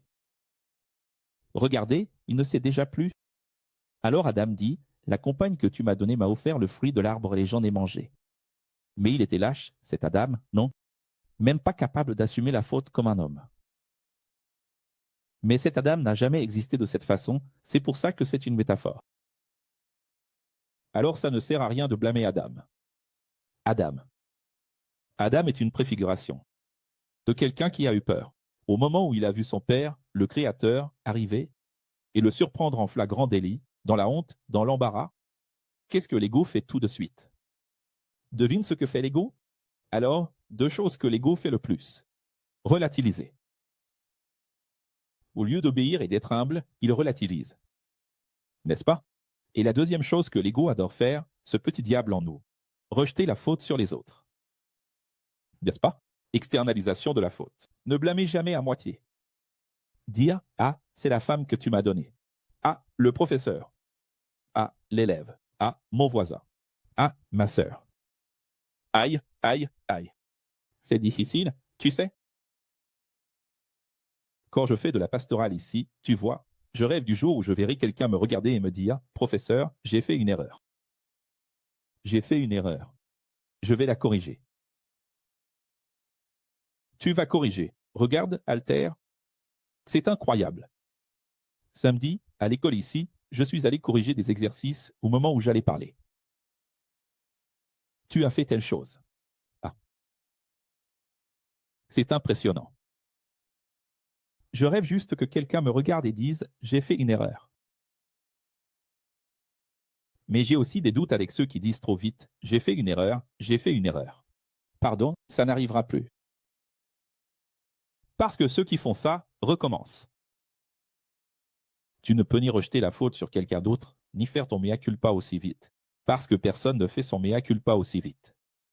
Il y a un ego en nous, il y a tout un processus ici. Tu ne vas pas me dire qu'il n'y a pas un petit serpent qui, d'abord, fait « ah ». D'abord, le serpent arrive, il faut le vaincre, le neutraliser, lui fermer le clapet, puis regarder. L'avaler tout entier. L'avaler, puis regarder et dire « j'ai fait une erreur ». Si quelqu'un te regarde très vite après une correction et te dit « je sais déjà, j'ai eu tort, j'ai eu tort ». Si la personne le dit trop rapidement, c'est qu'elle ne regrette pas vraiment, parce qu'il y a tout un processus pour avaler le serpent. Dis la vérité. Le serpent est toujours là, à l'intérieur, il ne meurt jamais. Il doit être maîtrisé. Elohim demande à Hava, « Pourquoi as-tu fait cela ?» Et elle a répondu, « Le serpent m'a trop piégé. Mangé. » Révélation.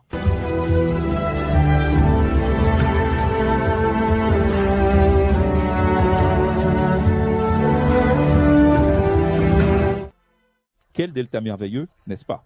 J'adore ce delta. Adam a accusé Ève. Ève, le serpent. Tout le monde rejette la faute sur quelqu'un d'autre et personne n'assume la responsabilité. Elohim n'interroge pas le serpent, mais je déclare que cela était déjà attendu dans l'omniscience comme une représentation de l'entrée forcée. Dans l'adolescence. Comme c'est triste, n'est-ce pas? Chacun rejette la faute sur l'autre. L'homme sur la femme et la femme sur le serpent. Elohim déclare au serpent, « Tu as été créé comme la plus rusée parmi les animaux, mais désormais tu seras la plus rusée. Et la plus mauvaise de tous les animaux. Tu marcheras sur ton ventre. Et tu ramperas dans la poussière, tous les jours de ta vie. » Révélation.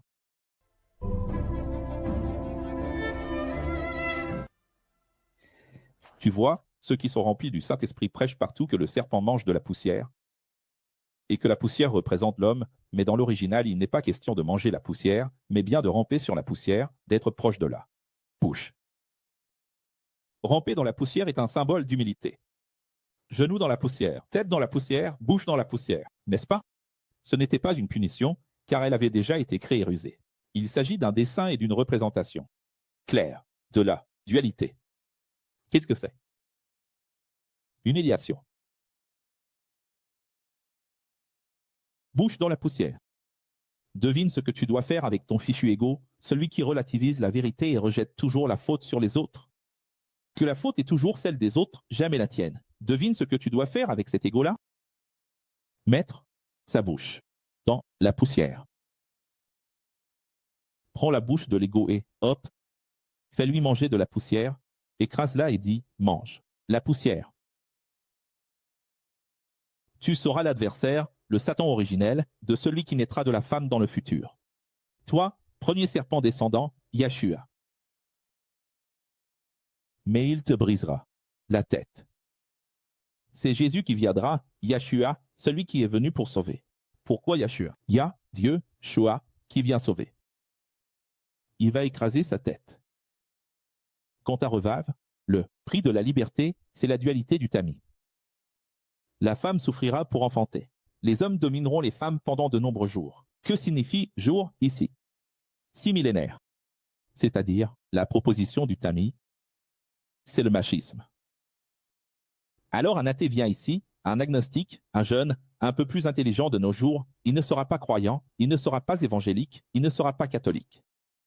Il va être du côté de Baruch Spinoza, il va être agnostique. Pourquoi? Quand il lit ceci, il va dire « Je ne peux pas servir ce Dieu de mes parents, de mes grands-parents. Comment puis-je servir un Dieu? Qui crée un jardin, crée un serpent, crée un arbre, crée Adam et Ève, les deux tombent, et ensuite il les regarde et dit « Maintenant, femme, tu seras la queue de l'homme. L'homme va te commander pour le reste de ta vie. À cause d'une erreur d'une femme. Quand est-ce qu'une jeune fille va lire ça et va vouloir suivre l'église de sa mère? Dis-moi. Une jeune fille qui est un minimum de bon sens. C'est pour ça qu'il existe la philosophie X et la Bible originelle cosmique pour expliquer qu'en réalité, Dieu a toujours su cela et que tout ce jugement est injuste. Ce n'est pas à cause de la femme qui a fauté. C'est Dieu qui a voulu se tromper. Dieu a voulu faire faux. Dieu a voulu faire injuste. Le jugement, toi, être injuste. Il n'existe pas d'épreuve. Facile. L'épreuve doit être injuste pour qu'il y ait ensuite une consécration. Tout test est cruel et injuste. N'est-ce pas? Sinon, à quoi servirait le trophée à la fin? Quant à Adam, le prix de la liberté, c'est la dualité du jugement. La terre est désormais bien et mal, tout comme toi. Et maintenant, avec douleur et plaisir, tu mangeras, car les épines et les mauvaises herbes, les broussailles, les poisons, les plantes nuisibles et les fléaux seront le prix à payer pour obtenir la nourriture. P. Chant. À la sueur de ton front, tu mangeras ton tas. Ainsi sera ta mort. Et après la mort, en revenant au jardin, la souffrance de la dualité cessera. Alors, quel est le but? C'est celui-ci. Et Adam signifie homme. D'humus, qui vient de la terre, de la poussière, de l'humus. Revav signifie mère de tous les vivants. Alors le Créateur fit Adam et Ève. Il leur fit des vêtements de peau pour qu'ils puissent surmonter la honte. Elohim, le Dieu pluriel 72, c'est le Père qui habille ses enfants, n'est-ce pas? Voici que maintenant, enfin, le plan est accompli. L'homme est comme l'un des. Elohim, Dieu est pluriel, connaissant le bien et le mal. Dieu est dual, n'est-ce pas? Voilà, et bien, voilà. Incroyable, non? Les gens disent, ah, d'où vient la dualité? Plus évident que ça, impossible. Verset 22. Puisque leurs mains ont atteint le fruit de la dualité, et pour qu'ils n'étendent pas leurs mains et ne mangent pas aussi du côté droit de l'arbre de l'immortalité de la vie, devenant ainsi des dieux immortels comme nous, avant le temps, parce que c'est la question, la clé est ici. Quelle est la clé? Avant le temps. Il est temps de les expulser du jardin d'Éden pour que le tri commence. Alors, quel est ce Dieu qui, après tout, ne leur permet pas d'être immortels? Ils ont fauté, maintenant ils vont payer. C'est une métaphore. Vous voulez qu'il révèle? Il y a 4 rivières dans le jardin, un arbre à 2 côtés qui indique les 2 chemins à l'intérieur du jardin, là où se trouvent les 2 serpents. Tu vois, ils n'ont pas été expulsés d'eux. Tout le jardin, lis dans ta Bible, mais seulement du côté droit du jardin. C'est-à-dire que, depuis le moment où nous avons perdu notre innocence, nous vivons du côté gauche du jardin, dans le tridual, où la terre doit être cultivée. Regarde comme c'est beau. Les gens ne s'en rendent pas compte, mais ils n'ont pas été expulsés de tout le jardin. Je veux dire, il y a même une division à l'intérieur du jardin lui-même. Le jardin est droit et gauche, l'arbre est droit et gauche. Tout le monde a seulement appris que cet arbre a 2 côtés. D'ailleurs, à l'église, on enseigne qu'il n'y a qu'un seul jardin, qu'il existe une vie en dehors du jardin, et qu'il y a 2 arbres. Mais il ne s'agit pas de 2 arbres, c'est un seul arbre. Et un seul jardin divisé en 2. C'est un arbre divisé en 2. Et un jardin divisé en 2. Donc, ces 2-là ne font qu'un. Et ces 2-là ne font qu'un. C'est ce qu'on appelle la dualité, ce qu'on appelle la dichotomisation, qui est ton cerveau. Tous nos organes sont bipartis, n'est-ce pas? Tous nos organes sont bipartis, tous. Le foie, le pancréas. Vas-y, aide-moi. Poumon, cœur, cerveau, rein, tous. Il est temps de les expulser du jardin d'Éden, qui est le côté droit, et de les faire rester à gauche, où ils devront labourer et cultiver la terre pour survivre. Donc, d'un côté, il n'était pas nécessaire de cultiver, c'était déjà cultivé, et de l'autre, il faut cultiver. Tu vas sortir un petit moment. Alors, qu'est-ce que c'est que notre vie? On est sur un terrain déjà cultivé. Et on est expulsé vers un terrain non cultivé. Et il va falloir suer. pour être béni. Le seul béni ici, regarde. Béni, beaucoup de sueur. Pour que tu puisses retourner au jardin cultivé. Apprendre à cultiver pour pouvoir y revenir, n'est-ce pas? Et après avoir chassé l'homme, il plaça des chérubins. Dans le texte original expliqué dans la vidéo, les Lévites lévitaient. Tu comprendras qu'il s'agit de chars de feu, c'est-à-dire des chars volants quantiques, le Créateur à l'Orient, à l'est du jardin pour protéger le côté droit, qui est l'Éden, et une épée flamboyante qui tournait autour, pour garder le chemin de l'arbre de vie. C'est-à-dire, quelle est cette épée qui vole? Quelle est cette épée qui vole d'un côté à l'autre, pleine de feu et qui protège? C'est une épée? C'est une épée ou c'est une épée ufologique? Ah, cette école est folle, elle met des ovnis, des extraterrestres partout. Où a-t-on déjà vu ça? Regarde, il y a un petit extraterrestre ici en bas, là, tu vois. Je le vois derrière sa vitre, regarde. Je vais zoomer, faire une capture d'écran. Les gens ne comprennent pas. Quelle est cette épée qui vole enflammée? Dis-moi. Parce que nous avons introduit, nous sommes le fruit du dualisme. Nous en mangerons toute notre vie. Maintenant, ce qui était interdit est libre, mais le fruit de l'immortalité est encore protégé des humains. Cela n'a été donné que par le biais du second serpent de la guérison de Moïse. Donc, l'auteur de ce livre le sait. C'est lui qui a eu le privilège d'apporter le second serpent qui représente Yeshua dans le désert, celui qui écrase la tête du premier serpent. Le second serpent est le symbole de la santé. C'est tellement profond que 80% des symboles d'université et de faculté dans le monde entier comportent un serpent. Regarde la pharmacie, regarde la santé, regarde l'ambulance, jette un œil à l'ambulance. Quel est le symbole de l'OMS? Quel est le symbole des principales organisations de sagesse et de santé dans le monde? Toujours un serpent. Pourquoi? Et pourquoi? Nous sommes dans un jardin qui n'est pas l'Éden, le monde entier pour nous ici, et là dehors. L'illusion et la projection. L'illusion et la projection de la conscience continue, mais sans immortalité. Maintenant, nous sommes créés dans la dualité pour vaincre comme eux, les Elohim, et être comme eux, les Elohim, supradual, au-dessus du bien et du mal. Les amis, c'est vraiment magnifique. Dans l'Éden et de l'Éden. Le côté s'extra et le côté d'extra. Nous sommes nés dans le cultivé. Apprenons à cultiver. Regardez-moi.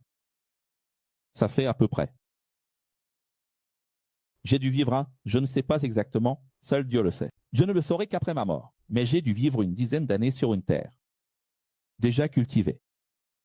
Et, dans quelque temps, cela fera 30 ans, que je vis sur une terre, que je dois cultiver moi-même.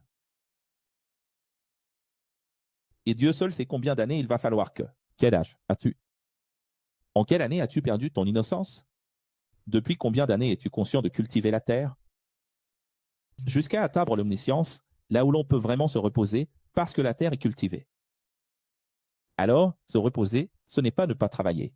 C'est se reposer parce que la terre n'a pas de dualité, pas de ronces, pas d'épines, pas de dualité. Vas-y, Sandro. C'est intéressant que, pour l'immortalité, il existe la mathématique de Dieu, n'est-ce pas? Et, dans la mathématique des hommes, en comptabilité, le symbole est aussi un serpent. C'est ça. Genèse, chapitre 4. Regarde. Adam et Ève donnent naissance à Caïn, le fruit du mal, puis à Abel, le fruit du bien. Et ça continue. Les métaphores continuent. Si on approfondissait ici sur Caïn et Abel, c'est la même chose que la relativisation. Tu sais que le meurtre de Caïn, le meurtre d'Abel par Caïn, c'est un meurtre après un culte. Un culte mal fait, une mauvaise façon de cultiver. Après un travail religieux, une messe, un meurtre. C'est-à-dire, la religion a vraiment bien commencé, non? Ça a bien commencé. La généalogie humaine commence avec les premiers Homo sapiens traversant le temps chrono 2. 1000 ans de filtre. Donc ici, c'est l'Homo sapiens, le pré-adamique, c'est avant. Les humanoïdes, les humanosaures. Genèse 6. Qu'y a-t-il? Dans Genèse 6, nous sommes en train de faire ici maintenant l'essence, n'est-ce pas? Donc, verset par verset, Genèse 1, 2 et 3, c'est ça qui compte. Ensuite, l'essence. L'origine des êtres hybrides, Genèse 6 est merveilleux. Quelle église explique cela? L'origine des êtres hybrides, qui sont les démons, à travers la mort des géants Néphilim, dans ces plans intemporels du Créateur. Là-bas, il savait déjà qu'il allait faire cela, afin que les esprits, les hommes morts et les hybrides existent pour. Pourquoi existent-ils? Pour chercher des corps à incarner et accélérer le processus de destruction de l'homme. Pourquoi cherchent-ils des corps? Parce qu'ils ont la nostalgie de l'époque où ils avaient un corps, des esprits qui errent par ici dans cette dimension. Et pourquoi entrent-ils? Quand on leur donne de la légitimité. Quand est-ce que la légitimité change? Quand on commet une erreur. Et quand l'homme se trompe, il y a l'incarnation de l'esprit. Et alors, où l'esprit s'incarne-t-il? Dans mon bras? Dans ma jambe? Ici? Dans le cerveau? Le reste du corps ne fait qu'obéir. C'est pour cela que le cerveau est une région céleste. Le démon s'incarne, il habite dans les régions célestes, dans le cerveau. Et là, dans ton esprit, dans ta psyché, il accélère ton processus de destruction, car le salaire du péché, c'est la mort, et tu as donné la légitimité à ta propre destruction. Selon qu'il s'agisse de rat, de peste ou d'avarice, si tu as commis une faute grave, alors tu attires encore plus ces esprits. Et pourquoi existent-ils? Les petits-enfants de Dieu, les Néphilim, aujourd'hui des esprits hybrides, des démons, accélèrent le processus. Ce qui vient ensuite dans les prochains chapitres de la Genèse, c'est le premier apocalypse de l'humanité sapiensée, par conséquent, le rejeunesse du monde. Qu'est-ce que la Genèse, chapitre 7 à 9? Vous savez? L'arche de Noé. Qu'est-ce que c'est? Un grand laboratoire technologique de Dieu, je l'ai dit, n'est-ce pas? Mais au-delà d'une simple arche en bois. Mais qu'est-ce que c'est vraiment? La Genèse 7 à 9, c'est le rejeunesse du monde, planifié par Dieu. Pour en savoir plus sur les démons, il existe de nombreuses études. L'un de ces enseignements, ancien sur X, cherchez, nous sommes un hôtel, avec 72 chambres, à l'intérieur. Un hôtel avec 72 chambres, 72 démons. Et aussi des anges et des démons. C'est à vous de choisir votre cœur. Votre entrée, la porte de votre cœur, c'est vous qui décidez. C'est sans vos choix. Le corbeau super intelligent qui est tellement diabolisé maintenant, déjà Genèse 7 et 9. Le corbeau super intelligent qui est tellement diabolisé, mais qui, avec d'autres animaux nocturnes, forme le groupe d'animaux les plus intelligents. Je vous invite à regarder des vidéos de corbeaux. Si vous ne le saviez pas, le corbeau, la chouette, le chat, les serpents sont parmi les animaux nocturnes, les plus intelligents du monde, de l'humanité, de la création de Dieu. Et qu'est-ce que le corbeau? Le corbeau est J'aimerais avoir un corbeau. Je ne peux pas en avoir, mais vraiment, j'aimerais beaucoup avoir un corbeau. Va sur YouTube et cherche des vidéos de corbeaux. Tu vas voir, il y en a qui parlent, il y en a qui agissent comme des êtres humains. Pourquoi crois-tu que Dieu a utilisé les corbeaux pour nourrir le prophète dans la grotte? Parce qu'ils sont extrêmement intelligents. C'est impressionnant, il y a une vidéo sur Internet où c'est le seul animal qui a réussi à résoudre le mystère de l'eau dans la petite bouteille. Je ne sais pas si vous l'avez déjà vu, en mettant des pierres pour pouvoir boire l'eau, parce qu'il ne l'atteignait pas. Alors il a mis des pierres, l'eau est montée et il a pu boire. Je ne sais pas si vous avez déjà vu cette vidéo. Si vous ne l'avez pas encore vue, regardez le corbeau en train de jouer. Comment ça s'appelle? Tic-tac-toe. Vous avez déjà vu? Tapez corbeau jouant au morpion. C'est impressionnant. La bête est extrêmement intelligente et elle est vraiment diabolisée, non? Tout est mal vu. Mais le premier petit animal que Noé a eu confiance de lâcher pour faire une vérification, c'était lequel? Le corbeau. Et après, la colombe. C'était 3 colombes ou une seule colombe? Une colombe 3 fois. Alors c'est la Trinité? Ou bien c'est le même Dieu qui se manifeste 3 fois? Une fois, elle est partie et revenue, le Créateur. La deuxième fois, Père, n'est-ce pas? La deuxième fois, elle est partie et a rapporté un rameau d'olivier dans le bec. Jésus, le mont des oliviers. À chaque fois qu'il y a un olivier, c'est loin, le Messie. La troisième fois, elle est partie et n'est plus jamais revenue. L'esprit parfait du Créateur. Pourquoi est-elle partie et n'est jamais revenue? Parce qu'elle s'est incarnée en nous. Elle a trouvé son but à l'intérieur du cerveau humain, l'esprit est incarné en nous. Il faut aussi souligner que le déluge a été la seconde création, cette fois avec l'eau. Même si les eaux n'ont pas recouvert toute la planète, elles ont recouvert ce monde-là. Ce monde. Habité, peuplé. Dans la Genèse 10, on met en avant la création. Des 72 nations, un nom de Dieu pour chaque nation du monde. Et pour comprendre cela, il faut regarder la série 72 empires. Ici, Dieu crée les 72 nations. Dans la Genèse 11, le créateur pluriel Elohim crée la confusion avec 72 langues à la tour pyramide de Babel, du delta de Sémirami, Nimrod et Tammuz. Et au-delà de l'idée que Nimrod est uniquement maléfique, c'est État. Homme très sage. Et les églises font ces films extravagants, ridicules, avec une petite tour, où il monte, puis il prend sa flèche, et veut atteindre Dieu tout en haut.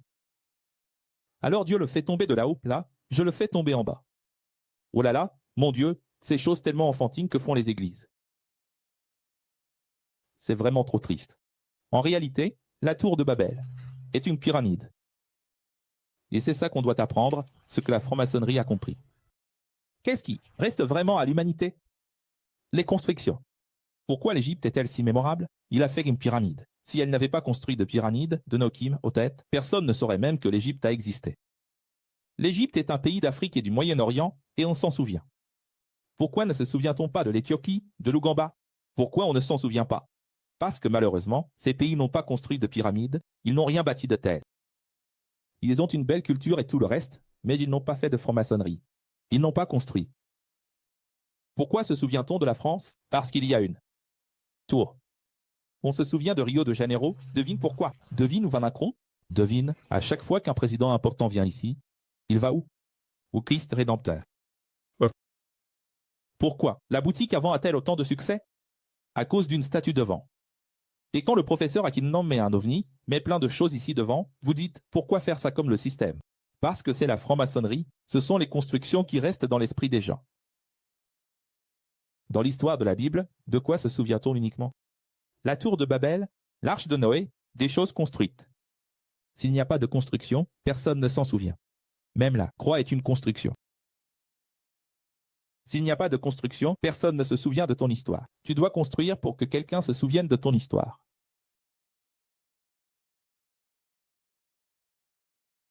De qui les gens se souviennent-ils à New York? Pourquoi les gens se souviennent-ils? De l'époque de Salomon? Bâtiment, bâtiment, bâtiment. Et ici, regarde la dualité, allons, descendons là-bas. Pluralité, Dieu est-il pluriel? Toutes les phologies, pourquoi est-ce pluriel? Ufologie, un seul esprit, qui commande plusieurs matériels ou dispositifs en même temps. Aujourd'hui, on voit ces hologrammes dans le ciel avec 50 000 drones. Ça peut être 500 000, ça peut être 5 millions de drones dans le ciel. Qui forment comme des pixels, écran, un hologramme dans les cieux, mais ce sont des drones. Mais contrôlés par un seul système, un seul logiciel. Alors tu commences à comprendre ce que veut dire allons, descendons là-bas. Regarde la dualité ici, confondons les zones. Et là, le croyant, l'esprit étroit, arrive et dit Dieu n'est pas un Dieu de confusion. Mais ici, dans la Genèse 11, il dit descendons et confondons. Alors, comment on fait avec ça? De la Genèse 12 jusqu'à la Genèse 50, nous avons les deltas suivants. On va apprendre les deltas, les signatures de Dieu. Regarde les signatures de Dieu de la Genèse 12 à 50. Abraham, Isaac, Jacob. L'ange d'Abraham et les deux anges de Lot. Il y avait 3 anges. Abraham, Isaac et Ismaël. Abraham, Sarai, Israël. Abraham, Agaré, l'Égypte. C'est-à-dire, il y a beaucoup de signatures, n'est-ce pas? Abraham, Agar. Et Ismaël, qui est l'Égypte, n'est-ce pas, l'origine? Abraham, Melchizedek, théophanie du Créateur. Nous avons beaucoup parlé de lui, du facteur Melchizedek, grâce au professeur Polo. Abraham, Enoch et Moïse, les 3 sages qui vont. Les 3 sages qui ont vu, il manque le fait ici, qui ont vu le Créateur Elohim tel qu'il est. Voyons voir. Maintenant, préparez-vous, car dans les prochains cours, qu'est-ce qui arrive? Alter? Qu'est-ce qui arrive? La deuxième partie des cours. Sur l'Ancien Testament original, c'est-à-dire la Torah originale. Nous allons donc découvrir la Torah, n'est-ce pas? La Torah originale, comme vous ne l'avez jamais vue, en rappelant que Torah signifie enseignement. Enseignement, c'est l'école de l'Exode et du Deutéronome. Originaux. Donc aujourd'hui, le temps est passé. Parce que c'est très dense, difficile, n'est-ce pas? L'Apocalypse et la Genèse sont très denses, il y a énormément de choses. Vous avez vu que je lis très vite, je veux expliquer les choses qui arrivent, d'inspiration, j'essaie. C'est difficile. Si je devais vraiment donner ce cours comme il faudrait, c'est-à-dire, lentement, vous ne tiendriez pas. Vous n'arriveriez pas à rester attentif ni à retenir, parce que ce serait beaucoup trop long. Et si je la divisais entre 2 cours, alors ça ne correspondrait plus à l'idée de condenser en 72 leçons. Alors, tenez bon. C'est ça, chers amis de Dieu. Le cours 53 arrive, on va commencer la Torah originale. Ici, il n'y a pas d'enlèvement. Ici, il y a des martyrs.